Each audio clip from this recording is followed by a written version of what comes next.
Shalom à tous. Alors je crois qu'on est tous d'accord pour dire que nous cherchons tous à être remplis de l'esprit de Yeshua. Malgré tout, les esprits présents dans les assemblées ne sont pas vraiment du Messie et ne sont pas non plus des esprits purs. Au niveau le plus élémentaire, nous pouvons identifier les esprits anti-Yeshua parce qu'ils ne confessent pas que le Messie Yahweh Yeshua est venu dans la chair.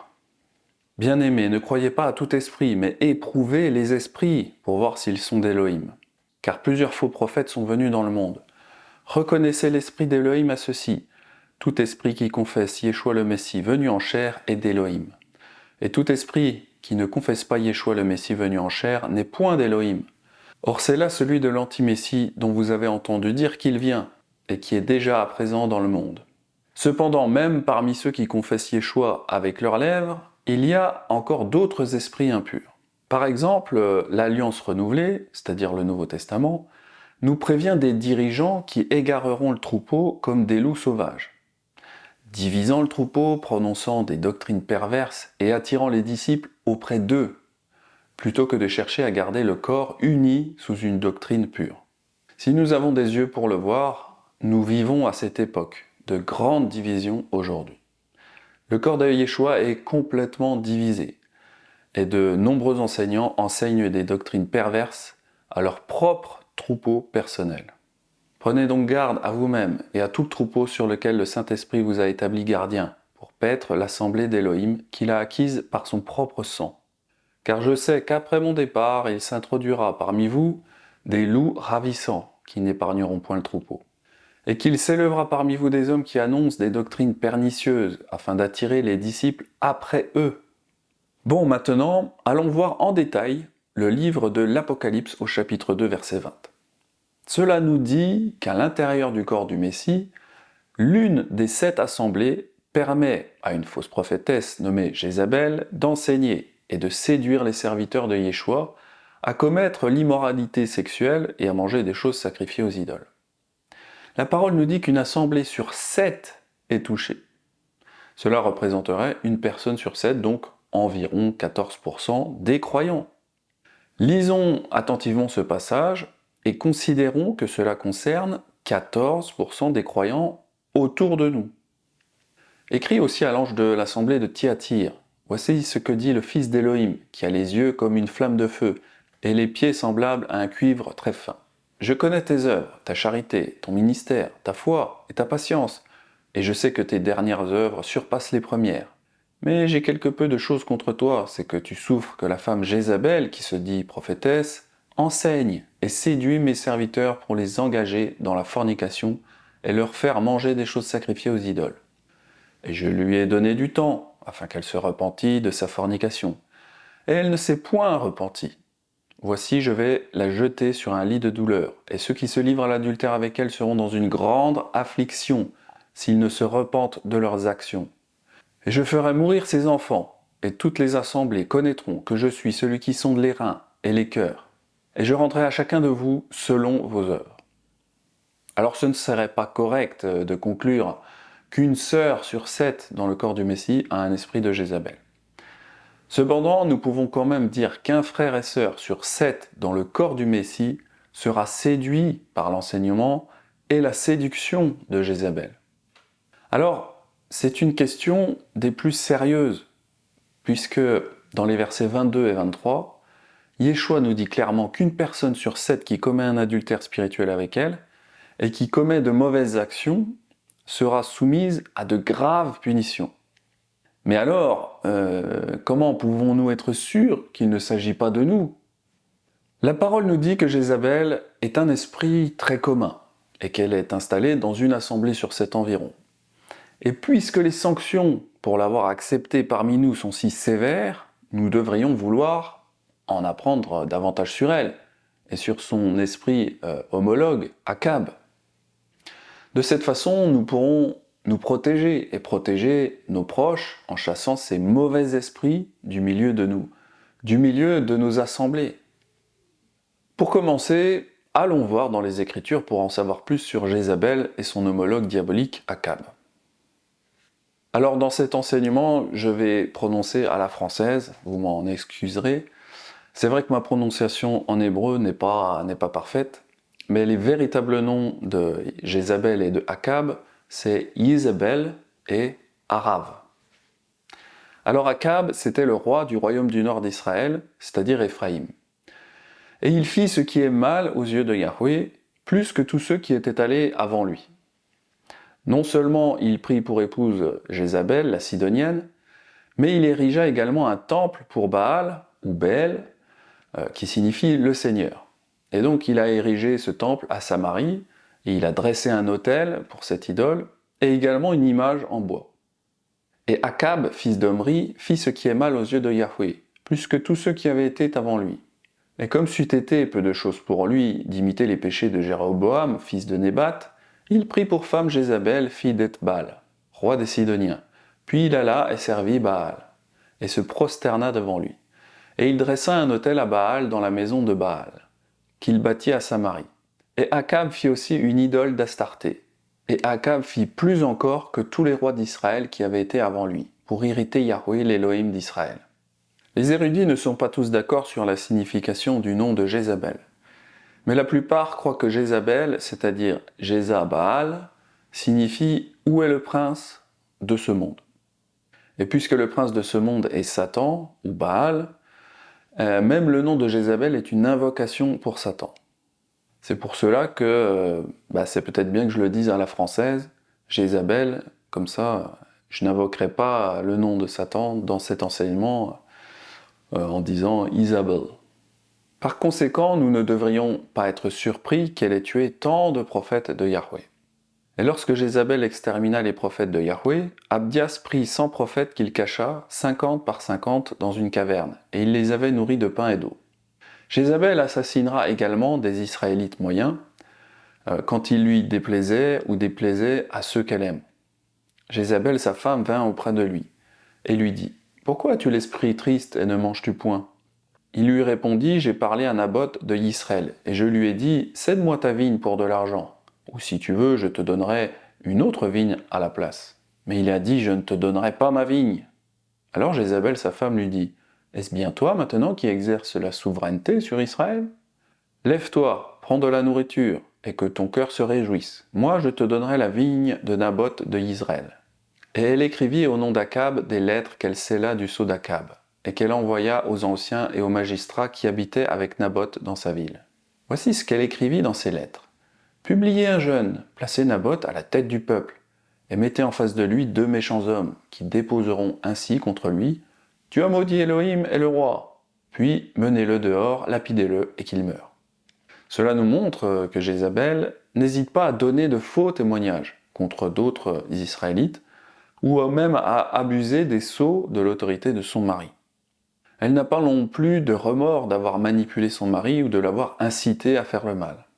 Mais il n'y eut personne comme Akab qui se vendit pour faire ce qui est mal aux yeux de Yahweh, parce que Jézabel, sa femme, l'excitait. Akab n'a pas non plus une conscience normale. Bien que Akab ait fait beaucoup de méchanceté en Israël, il a accusé Eliyahu d'être celui qui causait les problèmes. À peine Akab aperçut-il Élie, qui lui dit « Est-ce toi qui jettes le trouble en Israël ?» Ce que cela nous montre, c'est que Akab et Jézabel n'ont pas une conscience normale. Ils font le mal et accusent les autres d'être ceux qui font le mal. Il est vraiment important de s'en souvenir, car nous verrons que ce schéma est également vrai aujourd'hui dans nos assemblées. Parlons à présent de Yéhou. Yéhou fut oint roi sur Israël, et c'est lui qui vint frapper à mort Jézabel. Et quand Jézabel a appris que Yéhou venait la voir, elle a mis du fard sur ses yeux, et elle a orné sa tête, et puis elle a regardé par la fenêtre vers Yéhou. Yéhou entra dans Israël. Jézabel, l'ayant appris, mit du fard à ses yeux, se para la tête, et regarda par la fenêtre. Comme Yéhou franchissait la porte, elle dit « Est-ce la paix, nouveau Zimri, assassin de son maître ?» Certains pensent que même si Jézabel était plus âgée, eh bien elle se parait en essayant de séduire Yéhou. D'autres encore pensent qu'elle essayait de s'habiller de façon royale pour créer de l'intimidation. Et puis, une troisième alternative existe, c'est qu'il peut s'agir d'un peu des deux. Donc, nous avons vu que l'esprit de Jézabel est très répandu parmi nous. Et certaines personnes croient qu'avec Jézabel, il y a toujours un peu d'énergie girl power, qui peut avoir un aspect hypersexualisé. Alors, c'est difficile à expliquer, ou alors à mettre des mots dessus. Mais disons que c'est une énergie qui se ressent. Jézabel n'aurait rien à perdre en essayant l'une ou l'autre ou les deux stratégies, et l'esprit que nous voyons dans l'Apocalypse est certainement un esprit de girl power qui possède également une énergie sexualisée très subtile. Maintenant, avec tout ce contexte qu'on vient de poser, passons en revue ce que nous savons de l'esprit de Jézabel dans l'Apocalypse. Nous avons déjà vu que l'esprit de Jézabel est très présent, et que peut-être jusqu'à un croyant sur 7 à l'intérieur du corps du Messie se sent suffisamment à l'aise avec elle pour lui permettre d'enseigner, et aussi de séduire les serviteurs de Yeshua, pour les amener à commettre l'immoralité sexuelle et à manger des choses sacrifiées aux idoles. Mais ce que j'ai contre toi, c'est que tu laisses faire Jézabel, cette femme qui se prétend prophétesse. Elle enseigne et égare mes serviteurs pour qu'ils se livrent à l'immoralité sexuelle et mangent des viandes sacrifiées aux idoles. Et je lui ai donné du temps afin qu'elle se repentît de sa fornication, et elle ne s'est point repentie. Voici, je vais la jeter sur un lit de douleur, et ceux qui se livrent à l'adultère avec elle seront dans une grande affliction, s'ils ne se repentent pas de leurs actions.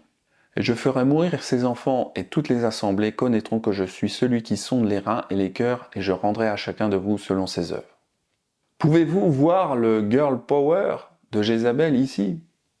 Même si les doctrines qu'elle enseigne sont impures, eh bien, les gens l'acceptent comme une dirigeante ou une enseignante, peut-être parce qu'elle est si dynamique et travailleuse.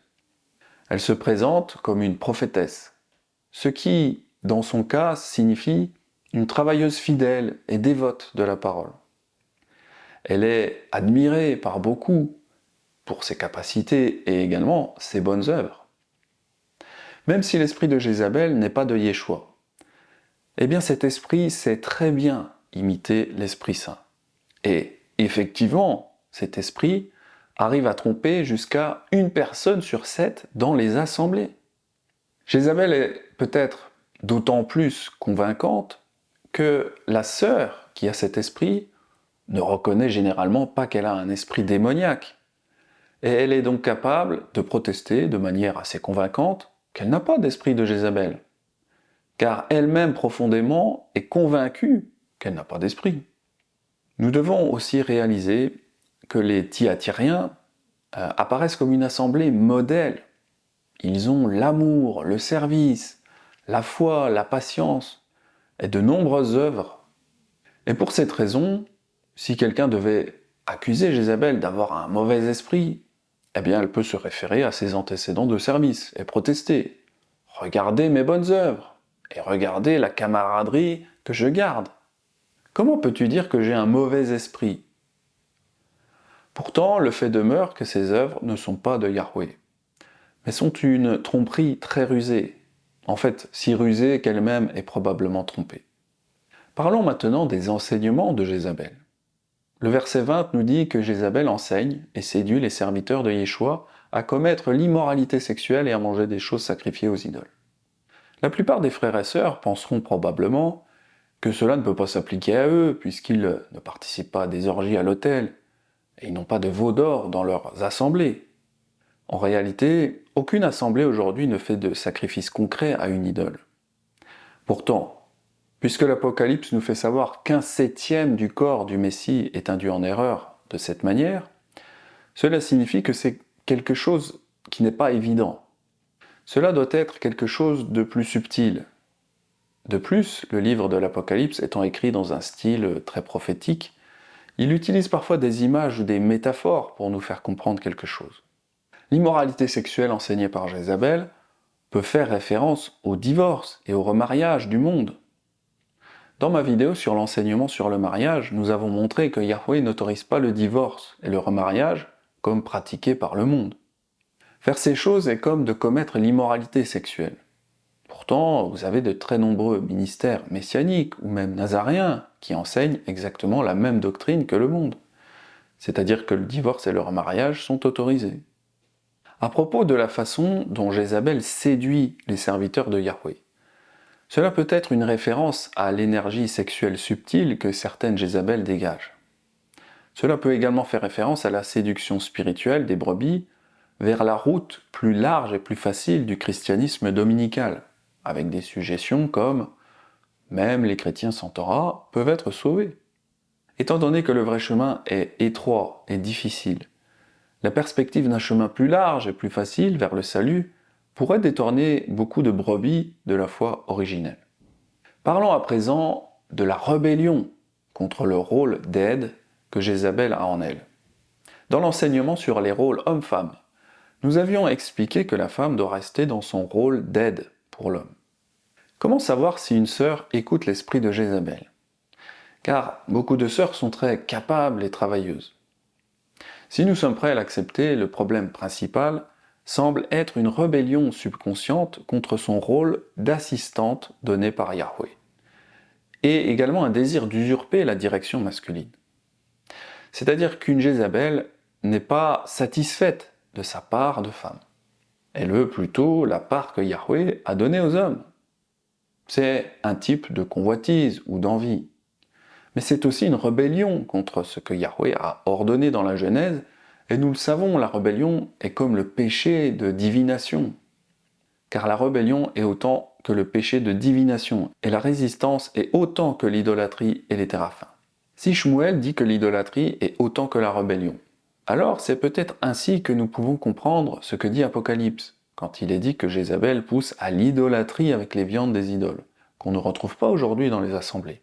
L'idolâtrie de Jézabel est peut-être aussi de la rébellion par rapport à son rôle d'aide de l'homme, qu'elle refuse. Reprenons le passage de Genèse 2,18. Et Yahweh dit « Il n'est pas bon que l'homme soit seul. Je ferai de lui une aide comparable à lui. » Les femmes justes et vertueuses acceptent avec joie leur rôle d'aide donné par Yahweh, car c'est pour cette raison qu'elles ont été créées à la base. En revanche, Jézabel rejette son rôle d'aide donné par Yahweh parce qu'elle veut prendre les devants. Ceci est vrai qu'elle soit mariée ou célibataire. Le vieil adage « elle porte la culotte à la maison » se rapporte à un esprit de Jézabel. Jézabel veut invariablement se lever et enseigner les hommes parce qu'elle en est capable, même si l'Écriture l'interdit. Et je ne permets pas à une femme d'enseigner ou d'avoir autorité sur un homme, mais de se taire. Alors comme le dit Norman, l'esprit de Jézabel, cet esprit de rébellion, je l'ai déjà ressenti plusieurs fois. Avant même qu'une personne commence à m'enseigner, j'ai déjà ressenti, au travers même du ton de sa voix, une voix qui prend autorité sur moi. Et également, on peut même ressentir de la séduction, même simplement en lisant les lignes d'un email. Une fois, une femme m'avait écrit un email et je ressentais déjà une forme de séduction. Elle m'a proposé de lire un document. Et j'ai ouvert le document et il n'y avait pas d'auteur. Alors je me suis méfié, car c'était un enseignement complet. Et en général, j'aime savoir à quelle source et à quelle fontaine je m'abreuve. Et d'ailleurs, je préfère m'abreuver à une seule fontaine quand je connais la qualité des eaux. Mais cette femme me demandait de lire un enseignement et de faire mon commentaire. Je lui ai donc demandé de qui était l'étude, et elle m'a répondu que c'était une étude qu'elle avait faite. Donc, qu'elle ne veuille pas signer son étude était la première chose que j'ai trouvée suspecte. Alors je lui ai dit que je ne souhaitais pas lire son enseignement, car je ne voulais pas l'encourager à transgresser la parole. Je lui ai dit qu'on pouvait néanmoins échanger informellement sur le sujet de l'étude. Sur quoi elle m'a répondu « Pourquoi tu considères mon partage d'études comme étant l'enseignement aux hommes ? Et si ce partage pourrait être une bénédiction pour toi et pour les autres ? Tu crois que les sœurs n'ont pas la possibilité de communiquer ce qu'elles reçoivent ? Mais comment faire alors ? On est bloqué. Avec tout mon respect. » Donc vous voyez, un esprit de Jézabel est vraiment très intelligent et rusé. D'une part, cet esprit ne va pas mettre son nom sur l'enseignement. Ensuite, l'esprit va jouer sur les mots. Non, ce n'est pas un enseignement, c'est une étude. Et puis l'esprit dira « alors on ne peut plus communiquer avec les autres ». Vous voyez, c'est très subtil. Et donc je lui ai répondu Pourquoi tu considères mon partage d'études comme étant l'enseignement aux hommes? Parce que c'est ce que c'est. Une étude, c'est un enseignement. Et c'est pas un sujet uniquement pour les femmes, n'est-ce pas? Et si ce partage pourrait être une bénédiction pour toi et pour les autres? Je ne remets pas en cause la qualité de ton enseignement. Je pense simplement que les femmes ne devraient pas enseigner les hommes en général. Tu crois que les sœurs n'ont pas la possibilité de communiquer ce qu'elles reçoivent? Évidemment qu'elles peuvent communiquer. J'ai reçu beaucoup de mails de femmes, mais aucune ne m'a jamais envoyé d'études pour m'enseigner sur un sujet. Tu es la seule. Mais comment faire alors? On est bloqué. Je crois que tu confonds enseignement et communication. Et ensuite, elle a commencé à se justifier. Ce n'est pas que j'enseigne quelque chose, mais vraiment un partage de ce que j'ai découvert. Je ne prends pas la place devant l'assemblée, assise sur la chaire de Moïse, je n'exerce aucune autorité. Après tout, tu peux examiner avec Ruach HaKodesh si c'est correct selon notre maître, s'il atteste ou pas. C'est juste dommage si tu resteras fermé à recevoir mon partage. Je suis sûre que tu serais béni. Est-ce que vous arrivez à ressentir cet esprit manipulateur? L'esprit va essayer d'aller le plus loin possible. Non, ce n'est pas un enseignement. J'ai reçu quelque chose. Je veux juste le partager. Cet esprit va chercher à creuser la limite entre enseignement et partage. Mais là, l'esprit allait déjà trop loin, car c'était une étude de 7 pages quand même. Donc c'était clairement un enseignement déguisé, sans même y mettre son nom. Alors je ne vous partage pas cela pour blesser cette personne. En réalité, cette personne est une victime de l'esprit de Jézabel. Comme le dit Norman Willis, la sœur qui a cet esprit est elle-même manipulée. Elle est convaincue qu'elle n'a pas d'esprit. Je vous donne cet exemple également pour vous avertir, pour vous montrer comment cet esprit fonctionne et comment il travaille. Je connais en effet de très nombreux frères qui étaient dans des groupes où des femmes enseignaient la Torah, et cela ne leur posait strictement aucun problème. Quelque part c'est normal, hein. La parole nous dit qu'ils seront 14% environ. Mais attention, que la parole nous met également en garde, car si on laisse cet esprit agir, alors nous payerons les conséquences avec de graves punitions. Plutôt que d'apprendre à apprécier le rôle édénique pour lequel elle a été créée, Jézabel essayera de jouer un couplet contre un autre, essayant d'obtenir ce qu'elle veut. Et parce qu'elle est si intelligente et travailleuse, elle peut réussir une fois sur 7. Parlons maintenant de Déborah. Il y a 3 fonctions principales en Israël: le roi, le prêtre et le prophète. Et il y a aussi le juge, qui est une combinaison spéciale des 3. Il existe des exemples anciens de femmes servant dans la royauté, en tant que reine. Mais il n'y a pas d'exemple ancien de reine juste qui ait servi sans roi. Seulement des femmes méchantes et injustes. De plus, il existe d'anciens exemples de femmes servant comme prophétesses justes, comme Déborah et d'autres. Mais cela ne signifie pas que les femmes peuvent servir dans la prêtrise. Il n'y a jamais eu d'ancien exemple de femmes prêtres. Au contraire, le sacerdoce a toujours été le domaine exclusif des hommes, comme le confirme Yeshua et ses 12 apôtres. Malgré ces faits, Jézabel prétendra à tort qu'il existe d'anciens exemples de femmes prêtres basés sur 3 personnages féminins: Déborah, Junia et Priscilla. Déborah était une femme prophétesse qui servait également de juge, c'est-à-dire un roi informel, ou dans son cas une reine. Cependant, qu'une femme serve de prophétesse ou de juge ne fait pas d'elle un prêtre. Déborah n'a jamais porté d'éphod de lin et elle n'a jamais servi dans le tabernacle. Elle n'aurait pas pu servir dans le tabernacle si elle était en âge de procréer, car le sang menstruel est considéré comme une impureté rituelle, qui interdit le service dans le tabernacle. Voir Lévitique 15, verset 31. Mais ce que nous devons voir à propos de Déborah est qu'elle ne voulait pas diriger. Elle a même dit que ce serait mieux si les hommes faisaient le travail, et que c'était une honte pour les hommes de cette époque qu'aucun ne voulait servir. Autrement dit, Déborah aurait préféré qu'un homme la remplace. Et Barak lui dit: « Si tu veux aller avec moi, j'irai, mais si tu ne m'accompagnes pas, je n'irai pas. » Alors elle dit: « J'irai sûrement avec toi, mais il n'y aura pas de gloire pour toi dans le voyage que tu entreprends, car Yahweh vendra Sisera entre les mains d'une femme. » Alors Déborah se leva et alla avec Barak à Kédesh. Le leadership avait cessé en Israël jusqu'à ce que Déborah se lève. C'était une grande honte pour les hommes, Et comme une vraie prophétesse, Déborah était dans la consternation à cause de cela. Les chefs manquaient en Israël. Ils manquaient jusqu'à ce que je me sois levé, moi, Déborah, que je me sois levé comme une mère en Israël. Une Jézabel, quant à elle, lira ces passages avec un tout autre regard, comme si Déborah exultait qu'une femme ait servi dans cette position. Mais en réalité, c'était plutôt un reproche fait aux hommes. Quel genre de honte ce serait si une mère devait diriger l'armée nationale? C'est ce que disait Déborah. Elle pensait que c'était mal. Jézabel, quant à elle, s'en frotterait les mains et utiliserait cette exception comme argument pour se mettre à diriger et enseigner dans une assemblée. Déborah ne voulait pas avoir à se mettre à la place des hommes. En revanche, Jézabel est désireuse d'enseigner et de diriger, et elle utilise Déborah comme excuse. Cependant, c'est mal appliquer l'exemple de Déborah. Jézabel affirme également que les femmes peuvent occuper des postes de direction sur la base de Romains 16,7, qui nous dit que Junia et son mari Andronicus étaient remarquables parmi les apôtres. Elles prétendent que cela signifie que Junia était une femme apôtre, mais c'est faux pour de nombreuses raisons. Saluez Andronicus et Junia, mes parents et mes compagnons de captivité, qui jouissent d'une grande considération parmi les apôtres, et qui même ont été en Machiar avant moi.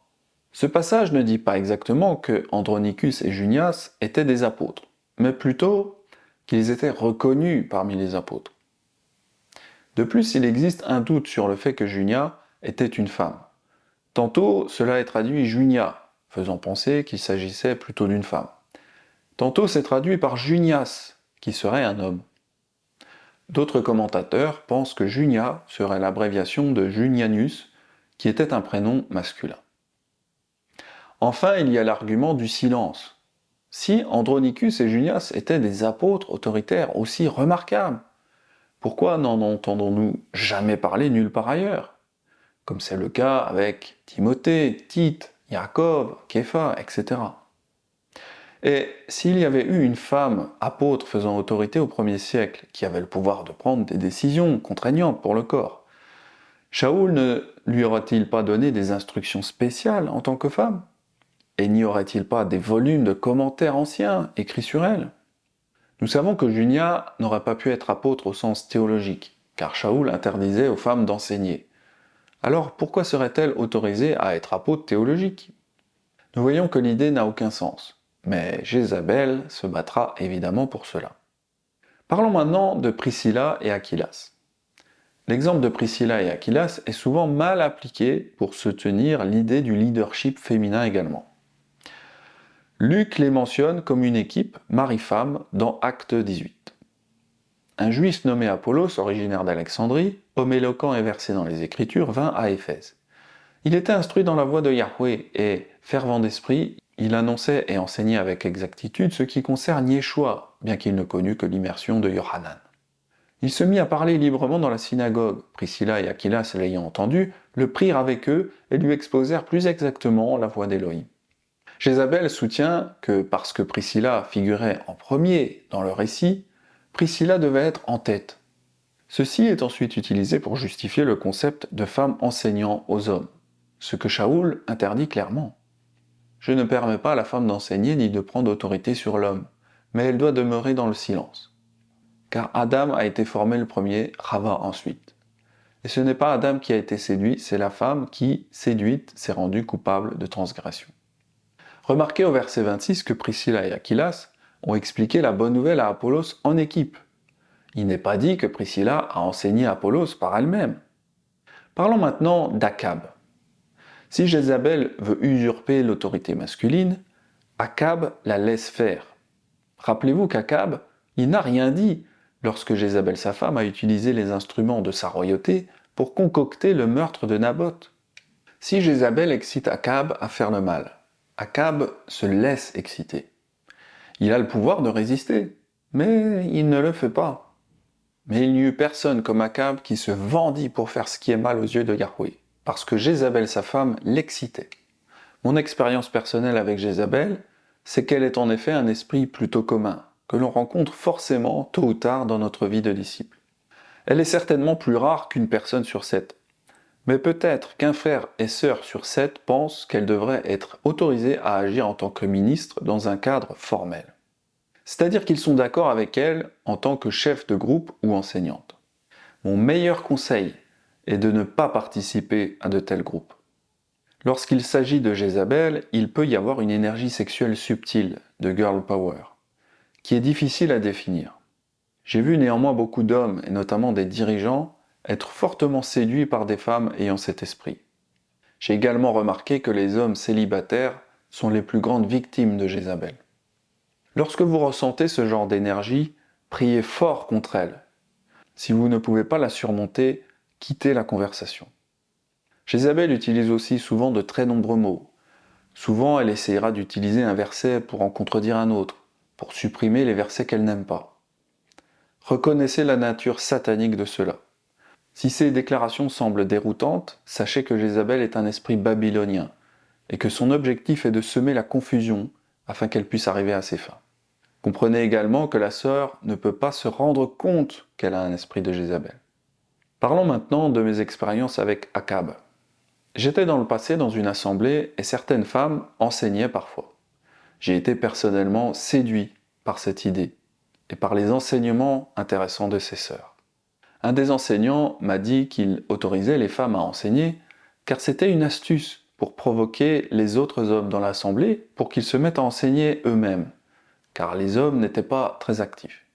Plus tard, j'ai réalisé que cela n'était pas biblique et j'ai parlé aux différents responsables de l'assemblée que cela ne me semblait pas correct ni biblique que les femmes enseignent.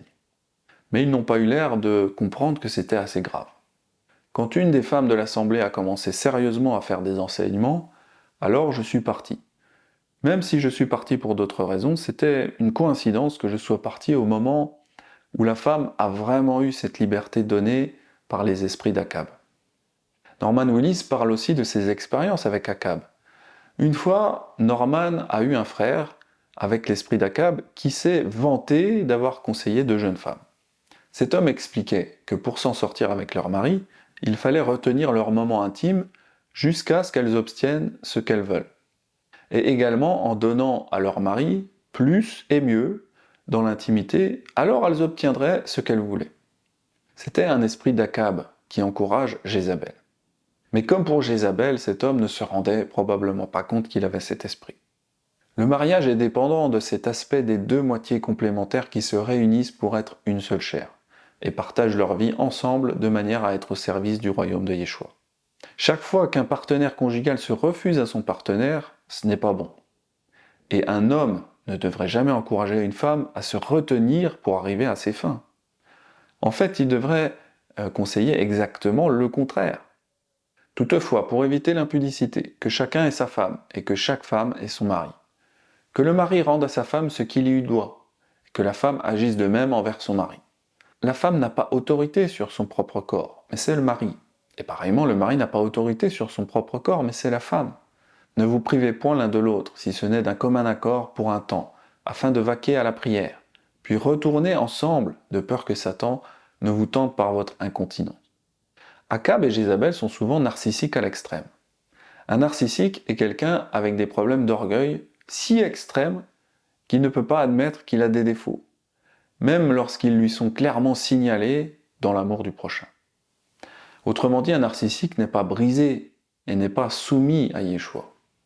Alors qu'un narcissique peut confesser Yeshua avec ses lèvres, il le nie avec ses actions.